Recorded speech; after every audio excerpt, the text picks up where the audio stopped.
है आपका स्वागत है। मैं विवेक बिंद्रा, मोटिवेशनल स्पीकर। आज एक ऐसे इंसान की बात करूंगा, हो सकता है आपकी आत्मा कांप जाए।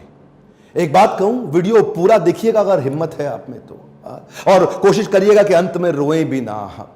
इनका नाम है छत्रपति संभाजी महाराज। आपने छत्रपति शिवाजी महाराज का वीडियो देखा था। यह उनके ज्येष्ठ पुत्र 1657 में इनका जन्म हुआ। बचपन से आखिरी तक केवल संघर्ष। 2 साल की उम्र में ही इनकी माता का देहांत हो गया। मां जीजाबाई, जो छत्रपति शिवाजी महाराज की मां थी, यानी कि इनकी दादी, उन्होंने इनको पालन पोषण किया। सोचता हूं कहां से शुरू करूं और कहां लेके जाऊं। अद्भुत बालक जिसके बारे में पूरी दुनिया को पता लगना जरूरी है। 13 साल की उम्र तक 13 भाषाएं सीख चुके थे। 13 साल की उम्र तक संस्कृत के विद्वान पंडित सारी रीजनल भाषाएं, भारत की पुर्तगालियों की भाषा, अंग्रेजों की भाषा, मुगलों की भाषा, साउथ इंडियन लैंग्वेज, सारी डेक्कन भाषा, कई शास्त्र लिख डाले। ध्यान दीजिएगा, शास्त्र पढ़ डाले नहीं बोल रहा। 13 साल की उम्र तक 13 भाषा और कई शास्त्र, बुद्ध भूषण और नखशिखा जैसे वो शास्त्र, और कई शास्त्र जहां पे इन्होंने अपने रायगढ़ के किलों की बात करी, गणपति का बहुत सुंदर गुणगान किया। हॉर्स राइडिंग, आर्मरी, तीरंदाजी और बॉडी बिल्डिंग, इन सब में तो इतने पावरफुल थे। एक्चुअली ना, अगर आप ध्यान से देखो तो ये एक रेयर कॉम्बिनेशन है शस्त्र और शास्त्र दोनों के। जो बच्चा या जो व्यक्ति शास्त्र पढ़ने में बड़ा एक्सपर्ट हो जाता है ना, फिर उससे शस्त्र उठता नहीं, और जो शस्त्र उठा लेता है वो शास्त्र पढ़ने में निपुण नहीं होता। अद्भुत बाल साहित्यकार, जो साहित्य पढ़ता भी था और साहित्य लिखता भी था। हुआ क्या, बुद्धि और बल दोनों बढ़ गया। 60 किलो की तलवार लेके 16 साल की उम्र में पहला युद्ध रामनगर का जीता। छोटा बच्चा होता है ना, उसका मन होता है कि पिता के साथ समय बिताए, पर पिता उस समय मुगलों से लोहा लेने में व्यस्त हो चुके थे। लेकिन एक बार छत्रपति शिवाजी महाराज ने, अभी ये 9 साल के थे संभाजी महाराज, इनको क्या बोले, मेरे साथ चलो, आगरा जा रहा हूं मैं, वहां के मुगल शासक औरंगजेब से मिलने। और घोड़े में बिठा के 1250 किलोमीटर, ध्यान दीजिएगा, घोड़े में 1250 किलोमीटर 9 साल का बच्चा पिता के साथ पीछे बैठ करके पहुंच गया आगरा। आगरा में क्या हुआ ये देख के हैरान हो गया। छोटा सा बच्चा, वहां मुगल सल्तनत के राजा उस समय जापना, क्या किया, इनकी पहले तो बेइज्जती करी, उसके बाद इनको कारागृह में बंदी बना लिया। ये बच्चा घबराता नहीं था, ये करेज इतना था कि वहीं बैठ के सोचने लगा, कैसे निकलूं, कैसे पिता को निकालूं, कैसे निकलूं। पहले तो पिता को बाहर निकाला, कुछ दिनों के बाद खुद भी वहां से गायब हो गया, रायगढ़ पहुंच गया। 10 साल की उम्र में इसको महाराज ऑफ आमेर के पास भेज दिया गया कि कैसे पॉलिटिकल अलायंसेस को और समझ सकें। यही 2 इंसिडेंट इसके लिए बहुत हो गए थे कि कैसे ये समझे, और उसके बाद तैयारी करने लगा। हर सफल शासक के पास कोई ना कोई बुद्धिमान सलाहकार जरूर रहता है। चंद्रगुप्त मौर्य के पास चाणक्य पंडित थे, जिन्होंने धनानंद के सारे साम्राज्य को उखाड़ा था। ठीक इसी प्रकार इन्होंने उज्जैन के कवि कलश, उनको अपना सलाहकार, एडवाइजर, फ्रेंड, फिलोसोफर, गाइड बनाया, जो अपनी कविताओं के माध्यम से इनकी विचारधारा को तैयार किया करते थे। इनकी सोचने की क्षमता, इनके बैरियर्स को खत्म करते थे। वो उनके ऐसे महान इंटेलिजेंट एडवाइजर थे जो हमेशा इनके, कवि कलश को हमेशा अपने साथ रखते थे।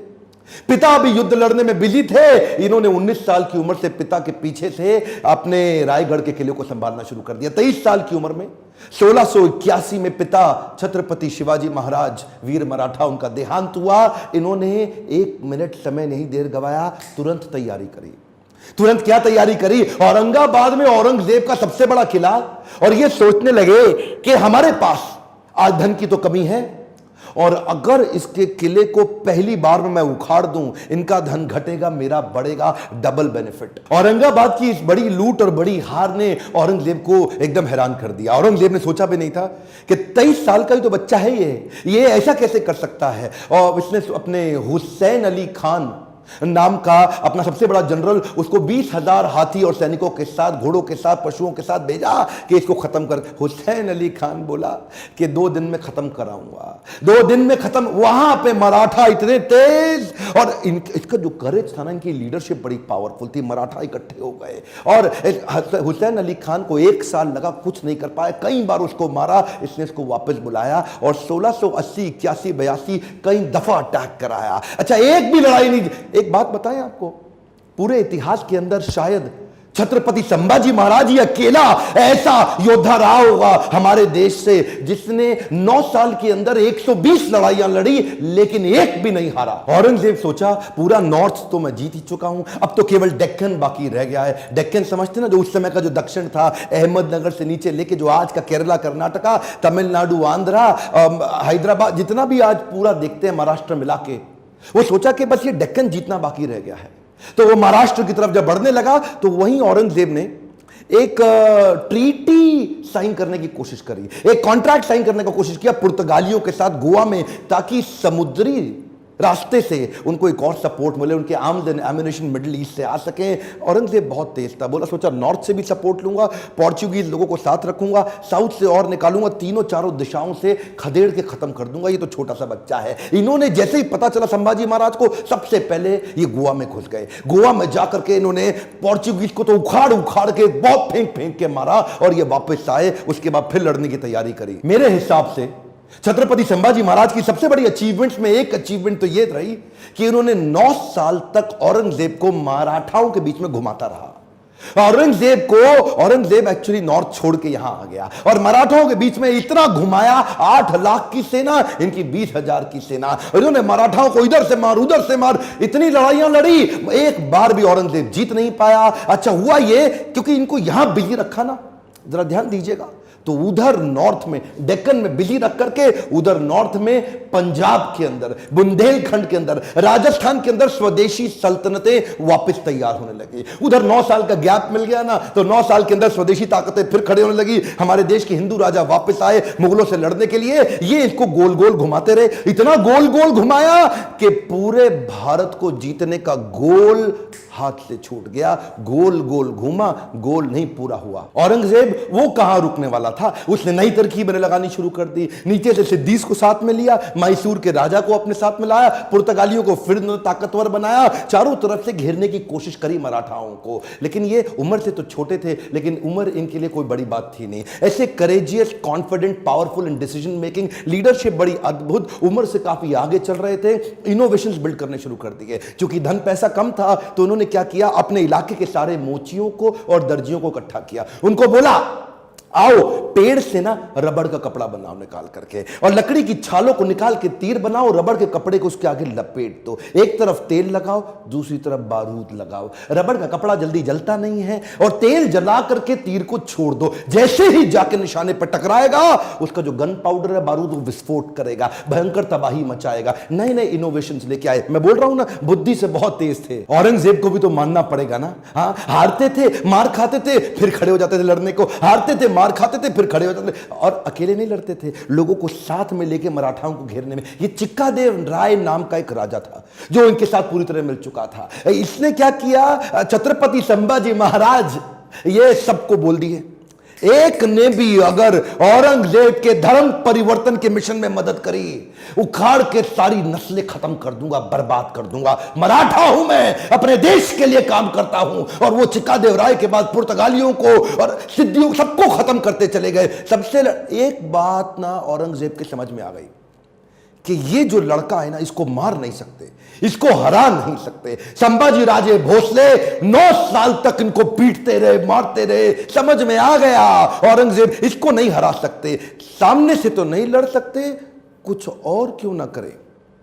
और वहीं इनके जो साले साहब थे ना, जो इनकी पत्नी के भाई, संभाजी राजे भोसले की पत्नी के भाई, वो उनको इन्होंने वेतनदारी देने से मना किया, इसकी खबर लग गई। तो वही 1689 का समय, गनोजी शिर्के ने इनको ये एक ना किसी गुप्त मीटिंग के लिए अपने पार्टनर जो उनके कवि कलश, उनके साथ कहीं गए थे संगमेश्वर में। और वहीं गनोजी शिर्के ने इनके एक जनरल को, आर्मी के, औरंगजेब के, उसको बता दिया कि ये गुप्त रास्ते से जाओ, इनको आप खत्म कर दोगे। और वो लेकर के मामूली से 2000 लोगों को लेके पहुंच गया इनको पकड़ने के लिए। 8 लाख लोग तो हरा नहीं पाए, इनको पता था नहीं हरा सकते, 2000 से हारना पड़ा। क्यों? क्योंकि धोखा दिया गया। गनोजी शिर्के बेईमान हो गए, अपना परिवार का इंसान बेईमान हो गया। हाँ, हमें तो गनोजी शिर्के ने लूटा, औरंगजेब में कहां दम था, अपनी कश्ती वहां डूबी जिधर पानी कम था। गनोजी शिर्के ने वो गुप्त रास्ता औरंगजेब के जनरल को बता दिया। ये लेकर के सिपाही सेना वहां जाके पहुंच गए, निहत्ते जाकर के उनको पकड़ लिया, कब्जा लिया, साथ में कवि कलश और इधर छत्रपति संभाजी महाराज। दोनों करते क्या ना करते, 8 लाख लोग मिलकर के नहीं इनसे लड़ सके। चोरी से इनको जाके पकड़ लिया। औरंगजेब अंदर तक खुन्नस खाया हुआ था संभाजी महाराज से। कवि कलश संभाजी महाराज को लेके ऊंट से उल्टा टांग दिया, उल्टा टांग के पूरे शहर में घुमाया, बहुत मारा पीटा, लोगों को बोला इन पे मूत्र त्यागो, इनको मारो, पत्थर फेंको। उसके बाद बुला के बोला 3 प्रश्न, मराठा किंगडम मेरे हवाले कर दो, ट्रिब्यूटरी प्रिंस बना दूंगा, जो सोना गहना छुपाया चोरी किया है मुझको वापस कर दो, और किसने तुम्हारी मदद करी उसका नाम बताओ, तीसरा अपना धर्म परिवर्तन कर लो। ये 3 काम कर लो, आज ही जीवित बचोगे और मेरे साथ रहोगे, ताकतवर बना दूंगा तुमको। संभाजी महाराज और कवि कलश की आंखों में इतना सा भी डर नहीं था। उसको बोले कि मैं मराठाओं की जमीन तुम्हारे नाम नहीं करूंगा, अपने धर्म का बलिदान नहीं करूंगा, 1000 बार मारो, अगली बार फिर जन्म लूंगा, अपने ही धर्म में लूंगा। रुका नहीं औरंगजेब। इन दोनों ने अन्न जल का त्याग कर दिया और शरीर को लेकर सुन्न हो गए। वो उनके नाखून उखाड़ते चले गए, आंखों में मिर्चियां डालते चले गए। उसके बाद जलती सलाखें लेके आंखों में डालते वक्त फिर पूछा, उसको भी डाल दिया। ये बोले नहीं कुछ भी, ये शांत खड़े रहे। पीड़ा बहुत हुई लेकिन ये नहीं बोले हमको छोड़ दो, माफ कर दो। उंगलियां काटनी शुरू करी, पांव की काटी, पांव काटे, हाथ काट दिए, बालों को उखाड़ दिया, वो हाल किया। उसके बाद धीरे धीरे खाल उतारने लगे। हर बार पूछते थे 3 प्रश्न, अपना धन दे दो, जमीन दे दो और धर्म परिवर्तन कर लो। ये सुन खड़े रहे वहां पे। ये दर्दनाक सिलसिला 40 दिन तक चलता रहा। औरंगजेब रोज शाम को आके उनसे पूछता था, बता दो बता दो, और आखिरी में बोला कि मैं तुम्हारे आगे हार मान गया, मेरी 4 संतानें, अगर मेरा एक भी बेटा तेरे जैसा होता ना संभाजी महाराज, पूरे देश को मुगल सल्तनत बना देता, इस देश को, भारतवर्ष को मुगल सल्तनत बना देता। तेरे आगे मैं हार मान गया। काट डालो उसका शरीर, काट डालो उसका शरीर। टुकड़े टुकड़े कर दिए उनके, वाघ नख लेके छोटे छोटे टुकड़े करके उनको बोला नदी के पास फेंक दो। समस्त मुगल राजाओं में औरंगजेब एक अमानवीय, इनह्यूमन राजा था। बहरहाल मौका मिल गया सारे मराठाओं को एक होने का। उन्होंने शरीर के टुकड़े उठाए शंभूजी महाराज के, उनको सिल के उनका अंतिम संस्कार किया। लेकिन अब हर घर महल बन गया, हर औरत सेना में आ गई, हर पत्ता तीर बन गया। देश धर्म पर मिटने वाला शेर शिवा का छावा था, महापराक्रमी परम प्रतापी एक ही शंभू राजा था। सारी मराठा कम्युनिटी एक हो गई और उसके बाद दोबारा युद्ध छेड़ा गया। खत्म हो गया दक्कन का सुल्तान बनने का उसका सपना। कुछ ही साल के अंदर वहीं दक्कन की भूमि में मारा गया, वहीं खत्म हो गया। औरंगजेब देश को नहीं जीत पाया। गर्व है मुझे कि मैंने जन्म लिया ऐसे देश में जहां वीर मराठा संभाजी महाराज का जन्म हुआ, पर दुख है मुझे कि देश आज ऐसे वीरों को भूलता चला जा रहा है। आज मेरी, आपकी, हर मराठा की और पूरे देश की जिम्मेदारी है कि इनकी कहानी पूरे देश को पता लगनी चाहिए। इस वीडियो को आग की तरह पूरे देश में फैला दो, बंद मत कर देना। इस वीडियो को शेयर किए बिना लाइक करिए। अगर आपको थोड़ा भी अच्छा लगा कमेंट में मेरे को फीडबैक दीजिए, और किसका वीडियो आप देखना चाहते हैं। मेरे साथ जुड़े रहने के लिए चैनल को सब्सक्राइब करके हर बार इस तरह के वीडियो देखने के लिए दिल से आप सबका धन्यवाद।